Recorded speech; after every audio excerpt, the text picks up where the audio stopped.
continuando, é um tema, consciência e espiritualidade, é um tema muito soft, né?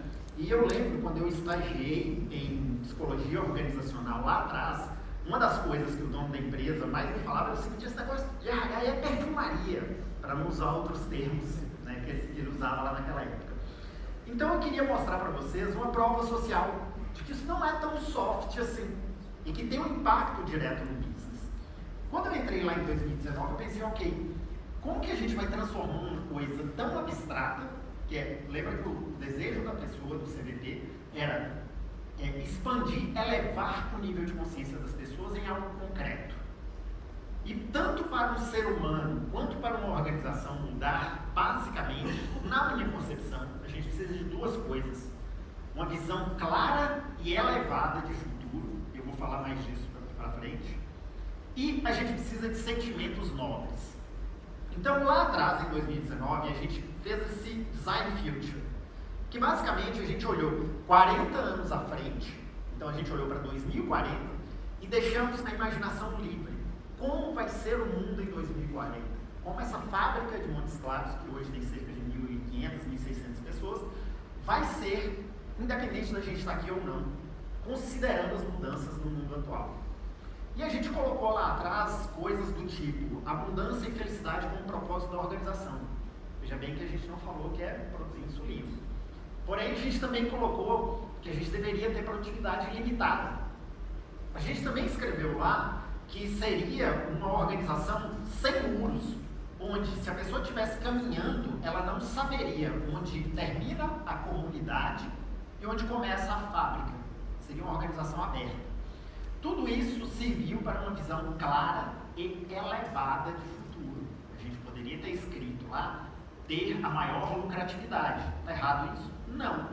Isso é denso ou isso é sutil? Isso é baixo ou isso é elevado? Compreendem? Então, ter uma visão clara e elevada de futuro era o que a gente precisava. Feito isso, a gente cascateou, né? Tínhamos lá statements de 3 a 5 anos, 5 a 10 anos e por aí. Então, para cada área da empresa, aquela era a bússola, aquele era o caminho que a gente iria caminhar. Quando a gente olhou para a cultura, aí concretizando um pouco mais ainda, a gente viu que a gente vivia numa cultura de ordem e resultados. E essa cultura de ordem e resultados não iria levar a gente para aquela organização que a gente entendia que precisava construir para atender uma demanda do mundo, porque o mundo estava caminhando para isso. Então, a gente fez lá um exercício e definimos que a gente precisava construir uma cultura de propósito e cuidado, que era bem diferente de ordem e resultados. Porém, quando a gente definiu isso, a consultora nos convenceu a colocar uma cultura de propósito e resultados, porque a gente não é uma ONG, etc, etc e tal. A gente falou, ok, vamos seguir com isso. Trabalhamos 2 anos e meio, 3 anos, aplicamos uma nova pesquisa. O que a consultoria sugere é que para mudar uma cultura de uma organização demora de 5 a 7 anos. Nós conseguimos mudar a cultura da organização em 2 anos e meio. E aí, normalmente, quando a gente está falando de mudar uma cultura, óbvio que a gente está adaptado, tá, gente? Se colocar muita pressão, a gente volta para o estado natural. Só que a gente ainda tem um processo que a gente precisa transformar e se adaptar em natural.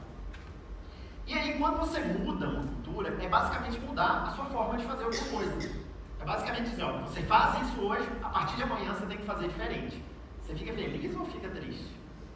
Normalmente você fica, né? Você fala, caramba, eu fiz isso aqui minha vida inteira. Por que agora eu tenho que mudar isso? Porque os caras se reuniram lá e desenharam um negócio lá, mas eu não sei nem se eu vou estar vivo. Então, tendencialmente, quando você muda a cultura, você tende a cair no engajamento se você não troca as pessoas. Porque também mandar todo mundo embora e contratar gente aderente à cultura, beleza, você consegue fazer isso fácil, tá? E não foi o caso nosso. Porém, a gente também entendeu, lembra que eu falei que precisava de uma visão clara e elevada de futuro e sentimentos nobres. Então, como que eu vou trabalhar essa coisa de sentimento nobre de forma mais concreta? Entrou o Great Place to Work. Por quê? Porque eu sairia da bolha onde eu vivia, eu poderia olhar para o mercado me comparar com o mercado, acompanhar o que estava acontecendo no mercado e me adaptar frente àquilo. E traduziria o sentimento nobre, ou seja, o engajamento para aquilo. Ok? Com isso, a gente conseguiu mudar a cultura em tempo recorde e a gente já é pelo quarto ano consecutivo, somos o primeiro lugar em Minas Gerais. Pelo segundo ano consecutivo, somos o primeiro lugar melhor farmacêutico para se trabalhar. E ontem, nós recebemos o primeiro lugar das grandes empresas Brasil no Great Place to Work. Então, eu poderia falar aqui de mais de 1000 dias sem acidentes. Eu poderia falar aqui que somos a segunda empresa mais produtiva em termos de produtividade e custo, comparado lá com a Ásia, que tem uma tecnologia absurda. Eu poderia trazer que nós aumentamos de 2% o público LGBTQI para 9%, o que significa que nós tanto nos tornamos mais atrativos, quanto as pessoas que estavam lá dentro se sentiram mais seguras de apontar isso e de trazer quem elas realmente são. Então eu poderia dizer várias coisas concretas do que esse resultado traz. Pelo simples fato, quando você está mais feliz, você produz mais. E parece que a gente esquece isso. Como é que é seu nome? Sério? Você é casado? Como é que é o nome da pessoa que você é casado? Renata. Quando você conheceu a Renata e você descobriu que a Renata estava te dando bola, como é que você acordou naquele dia? A cara dele, sabia o que falar. Tipo, tem Sérgio, né? O Sérgio acordou, cara, o céu estava mais azul, entendeu? O trânsito estava bacana, ele colocou música no carro e foi dirigindo e aproveitando. Cara, ele estava feliz. Isso é um efeito lua de mel, né? Era o mesmo céu, era o mesmo trânsito, só que ele estava mais feliz, portanto ele produzia mais. O contrário é verdadeiro. Eu vi ontem no Instagram, se não me engano, da Época Negócios, alguma coisa sobre depressão.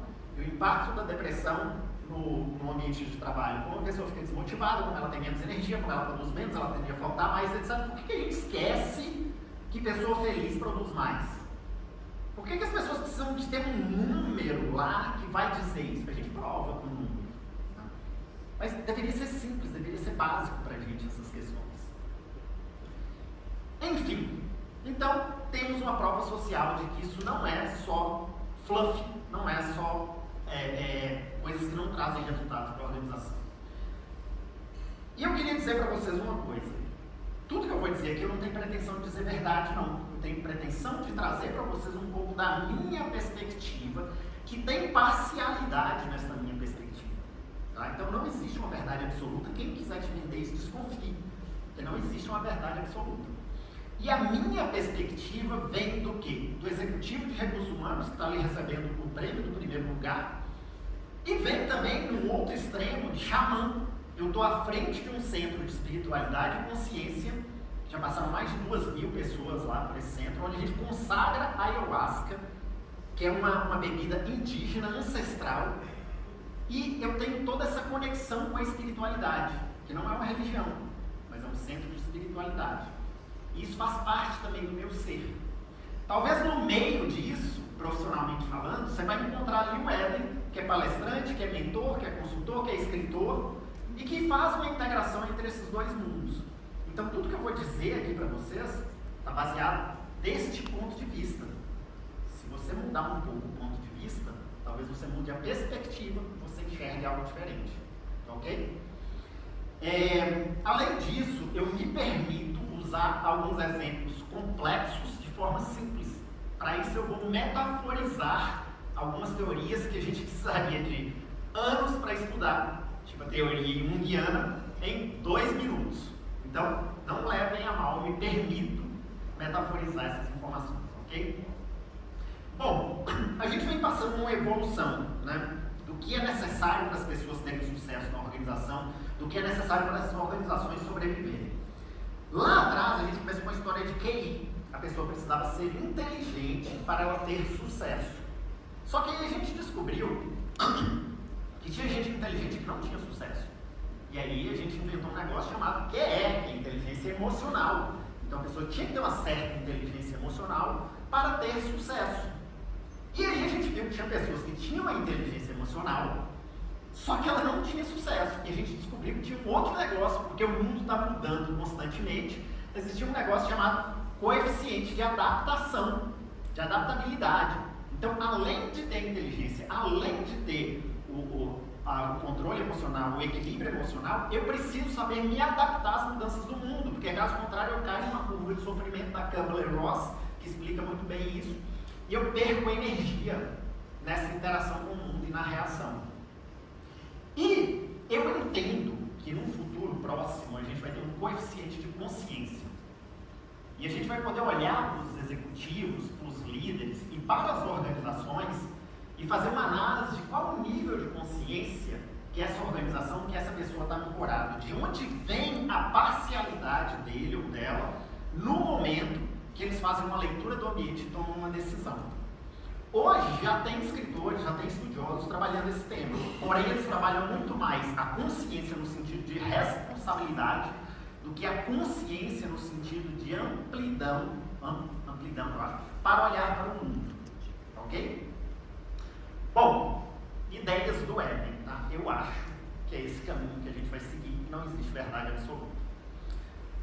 E aí, como é que a gente traduz isso? Por que isso faz sentido para mim? Esse aqui é meu amigo Pitágoras, e ele traz alguns conceitos, ele traz a coisa de fazer a leitura do mundo de forma matemática. E ele tem um conceito lá chamado tetráctis, que eu acho bastante interessante, mas quem explorou esse conceito melhor foi um outro amigo nosso, que é o Hermes Trismegistus. Ele falava o seguinte, ele dizia que para que eu consiga anular um problema, eu não posso estar no mesmo nível de consciência daquele problema. Funciona mais ou menos assim, eu tenho 2 filhos, tá? O Valentino e o Santo. Um tem 5 anos, o outro tem 8. Se eu chego em casa do trabalho e os dois estão num conflito, querendo um brinquedo, eles estão aqui, ó, nessa base, certo? São 2 bolinhas daquela ali em conflito, querendo um brinquedo. Se eu chegar lá e quiser o brinquedo também, eu consigo resolver esse conflito? Não. A única maneira de eu resolver esse conflito é eu estar num nível acima de consciência daquele conflito. Captaram isso, gente? Então eu posso chegar lá e dizer, olha, você brinca meia hora, você brinca mais meia hora. Eu posso chegar lá, pegar um outro brinquedo e colocar ali dentro.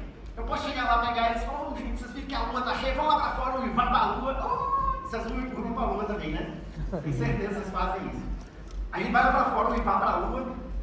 E só estando num nível de consciência diferente daquele é que eu vou conseguir anular o conflito. Eu não estou dizendo de fugir, eu não estou dizendo de oprimir, eu estou dizendo de anular o conflito. Aí eu anulo esse conflito e eu chego na empresa e o meu colega foi promovido por algum motivo e eu não fui. Aí o meu nível de consciência, que era mais alto, começa a entrar em conflito, porque eu não fui promovido. Como que eu consigo anular esse conflito? Só se eu entender que o meu valor, eu vou para um nível de consciência assim, entendo que o meu valor não está agregado àquele resultado imediato, ou àquele cargo específico que foi feito aqui. Aí eu vou para um nível acima. Aí de repente eu estou nesse nível acima, e eu vou lá e assisto um vídeo do Sadhguru, que é um ser bastante iluminado, ou do Ram Dass. Falo, cara, o Ram Dass, o Sadhguru, né? Pô, como eu estou, né, medíocre aqui no meu negócio. E a única maneira de eu anular esse conflito é entender que eu estou fora, que aquilo não me representa, que aquilo não é significativo para mim. Captaram isso, gente? Ok. E até onde você consegue evoluir a sua consciência? Até você se conectar com o mundo, até você deixar de existir. E assim a gente vai seguindo. Bom, mas será que tem base científica para esse negócio que eu estou falando aqui? Tem. Tem uma teoria chamada Spiral Dynamics, que foi criada, estudada pelo Beck e pelo Cohen, e por alguns outros autores também, que eles dizem que a humanidade vem evoluindo em níveis de consciência. Então, tínhamos um nível de consciência lá atrás, tínhamos uma capacidade mental, e em função de uma necessidade, porque o mundo mudou, a gente batia numa barreira dessa necessidade e a gente precisava evoluir com um nível de consciência. Tá? Como é que isso funcionava? A gente vivia lá em tribos, um matava o outro, a tribo daqui queria, sei lá, pegar as cabras do outro, ia lá, matava os homens, pegava as mulheres e pegava as cabras. Tá? Até que a gente chegou no nível e falou, não, a gente precisa ter uma ordem aqui. E aí nessa ordem foi criado toda essa ideia de um ser divino que olha pra gente, a gente tinha que seguir algumas regras, etc. Sem julgamento moral nenhum, ou qualquer outra coisa do que eu estou dizendo, tá? Traduzindo os autores.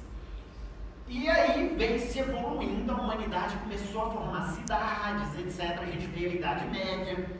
Aí na Idade Média, aquela ideia de que você seria feliz num outro lugar, no céu, mas aqui você tinha que viver em sofrimento. Quando chegou a peste negra, que foi uma barreira, as pessoas começaram a se questionar, mas peraí, eu estou aqui, eu estou vivendo essa barreira, e o pessoal que está lá dizendo isso pra gente vive super bem, e a gente está aqui morrendo. Como é que é isso? E aí a gente evoluiu para um outro nível de consciência e veio o iluminismo, a ciência, as artes. E aí veio essa coisa da gente, o materialismo, da razão. E ali a gente entrou na supervalorização da razão, na supervalorização do individualismo, e a gente começou a morrer de infarto nos escritórios, sábado, 10h30 da noite, e destruiu o planeta. Aí essa barreira trouxe um outro nível de consciência, que é que a gente tem que cuidar do meio ambiente, a gente tem que valorizar a diversidade, a gente tem que trazer um outro tipo de relação com o mundo. E aí, às vezes, a gente entra em radicalismos, que é uma outra barreira que talvez faça a gente evoluir para um outro nível de consciência, que é um nível de consciência onde a gente vai entender que as coisas, os problemas são sistêmicos e que não existe julgamento. Os autores dizem que é um salto quântico no nível de consciência. Bom, esse tema é complexo, eu tenho que explicar isso para os outros, é complicado de explicar. Aí eu fui escrever um livro sobre isso e eu vou lançar no mês que vem pela editora Viseu. Então é bem interessante, uma metáfora sobre níveis de consciência. Enfim, como que eu traduzo tudo isso que eu estou falando aqui para vocês para a relação com a organização? Nós temos dois instintos básicos que a gente vive através desses instintos. Vocês já devem saber, um é sobreviver, por outro lado é reproduzir. Para que reproduzir? Para garantir a sobrevivência da espécie. Então, se você está num nível de consciência mais baixo, você vai ter problemas alinhados mais à sobrevivência ou à reprodução. Você vai tomar decisões baseadas nisso. O exemplo mais claro que eu gosto de trazer é o seguinte: no nível 10, suponhamos ali, no nível 10 não, no nível mais baixo aqui de consciência, você vai ter problemas de ordem 10, tá? Então seria, por exemplo, em sobrevivência, você ganha dinheiro, mas os seus filhos estão desnutridos porque você não compra a alimentação necessária para casa. Por quê? Você tem medo de algo acontecer e você não tem dinheiro para sobreviver. Captaram isso, gente? Ótimo. No nível de reprodução, você precisa ser aceito. Porque na tribo lá de 150 pessoas, se você fosse jogado no mato, você iria morrer. Então você precisa ser aceito por outras pessoas. E aí, para ser aceito, a pessoa continua traindo a esposa ou o marido. Você não ama seu marido, ama, mas continua traindo, porque tem um instinto mais forte, está no nível de consciência mais baixo. Suponhamos que essa pessoa eleve um pouco o nível de consciência e vai para o nível 8. Talvez ela não vai trair, mas vai ficar flertando no trânsito. Aí ela vai para o nível 5, ela não vai ficar flertando, mas ela precisa ser o centro das atenções. Talvez na reunião ela tenha sempre que falar, etc. No nível contrário, talvez a pessoa não vá para a Disney, vai para Porto Seguro para guardar dinheiro.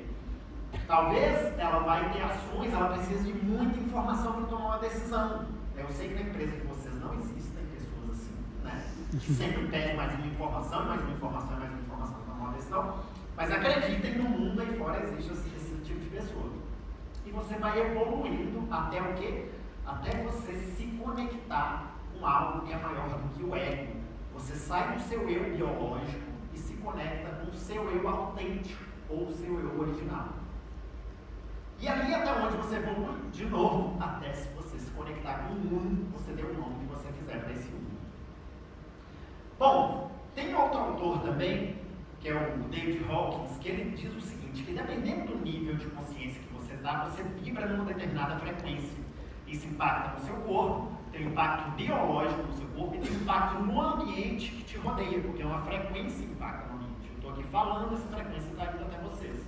Essa frequência pode ser positiva ou negativa, construtiva ou destrutiva. Vocês já usaram aquele foninho de ouvido que você coloca e ele abafa o som no ambiente, certo? O que ele faz? Ele grava a frequência do ambiente e ele roda ao contrário àquela mesma frequência. As ondas que estavam assim, elas se encontram e elas se anulam. Você está feliz, você entra num lugar, você começa a se sentir triste. Good vibes, bad vibes. Já sentiram isso, né? Exatamente. Bom, e por que isso acontece? Por que a gente fica agarrado a certos níveis de consciência que leva a gente a tomar decisões que não são as decisões mais adequadas para o mundo que a gente vive? É porque a pessoa é ruim? Tem gente que nasceu ruim, vai morrer ruim. Não. É porque a gente tem questões que nos impedem de enxergar isso. O Jung traz essa noção do que é a psique humana. E ali em cima vocês podem ver o ego. Quanto mais aderente ao ego, mais denso você está, mais denso você vibra, e mais você se ofende com o que acontece no mundo, mais você se polariza, mais você acha que o mundo é certo, é feito certo e errado, mais é fácil se colocar numa posição onde você vai agredir o outro. Aí tem pessoas que se aderem à persona. Eu tenho algumas personas, eu mostrei aqui para vocês algumas fotos. Eu tenho persona de pai, como eu mostrei ali. Eu tenho várias pessoas na minha vida. Eu sou esta persona? Não, eu estou essa persona. Tem gente que adere àquilo. Aí você vê a pessoa morrendo de trabalhar, tem dinheiro, tem tudo, cara. Separando, não fala com os filhos, só quer morrer de trabalhar, porque se perder aquela persona, aquele crachá, perde a identidade, perde o ser. E aí, gente, a gente é muito mais do que isso. A gente tem um shadow ali, que é tudo de ruim que eu não quis assumir, eu reprimi lá para baixo. E o Éden não é um ser iluminado. O Éden é ruim, o Éden julga, o Éden critica. E se eu não integrar isso, isso vai atuar de forma inconsciente na minha vida. E tem todo o self. A gente é muito mais do que simplesmente o ego. Me faz um favor, gente, faz assim com o dedo, por favor. Levanta o dedo. Vai na costela da pessoa e fala assim, você é mais do que o ego, criatura. É para cutucar, vai cutucar. Você é mais do que o ego, criatura. Tem que falar criatura, senão não dá certo. E aí, por que eu estou contando isso? Porque quando a gente vai para as organizações, se você entende que você é só ego, ou você é só uma pessoa, ou você tem toda a razão do mundo, ou você está polarizado, ou o mundo é feito de preto e branco, de certo e errado, de direita e esquerda, de Lula e Bolsonaro, sei lá o que você quiser chamar, você vai se posicionar, igual o nosso amigo Eric Byrne traz, você pode se posicionar, e aqui eu estou metaforizando, como uma criança, como um adulto ou como um pai. Então, como que é o chefão que chega na empresa e fala, quem manda aqui sou eu? Você vai fazer isso, ele está se posicionando como pai. Eu não vou liberar as pessoas para home office, porque as pessoas vão enrolar. Você está se posicionando como pai. E se você se posiciona como pai, como é que o outro vai se posicionar? Como criança. Você trata a pessoa adulto, tá? Eu acho que vocês não contratam menor de 18 anos, a não ser que seja jovem aprendiz, certo? Você contrata adulto para trabalhar numa organização e você tem que ficar controlando a hora de entrada e saída da pessoa. Isso é tratar como criança. Então, na medida que você se posiciona como adulto, o seu ego não tem necessidade de se posicionar como pai e também não tem necessidade de se posicionar como criança birrenta. Não vou fazer, tá tudo errado, não fez o que eu quero, então eu vou fazer tudo o contrário. Vou fofocar, vou falar mal da empresa. Se você se posiciona como adulto, o outro tende a se posicionar como adulto. E para você se posicionar como adulto, você precisa mergulhar no seu inconsciente e entender que você é muito mais do que aquilo, do que aquela pequenez do ego. E aí, será que esse trem é verdade mesmo, em tudo isso que você está falando? O HeartMath Institute, ele fez essa pesquisa que eu achei super interessante. Ele coloca as pessoas lá e ele começou a ver, você sabe que quando você, sei lá, se alguém tirar uma arma aqui, sua pupila vai dilatar, certo? E eles viram que em microsegundos antes da exposição ao medo, a pupila da pessoa dilatava, ou seja, já existia uma premonição do que iria acontecer. E aí eles começaram a medir as ondas cerebrais, e era um micro muito anterior, e eles começaram a medir o coração das pessoas. Era ainda anterior ao cérebro. Se você tem um líder que se posiciona como pai ou como criança, que acha que ele é o ego, que ele está num nível de consciência baixo, de extremos, e ele senta na frente de uma pessoa para dar um feedback para a pessoa, querendo provar para a pessoa que aquela pessoa é um merda, o que vocês acham que vai acontecer? A pessoa vai se sentir. Não interessa que livro bonito ele leu. Dos 5 passos para dar o feedback fantástico. Não interessa que treinamento que você vai colocar essa pessoa. Tem que mergulhar no inconsciente, elevar o nível de consciência, entender que o outro é adulto e é ser humano e também erra. Porque a gente não sai de casa querendo errar.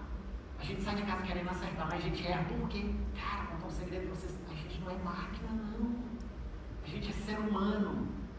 E aí quando você tem um líder que entende isso e que olha nos olhos da outra pessoa e quer dar um feedback para ajudar a outra pessoa, ele pode não ter lido livro nenhum, ele pode falar tudo errado, mas a outra pessoa vai sentir e vai reagir positivamente a isso.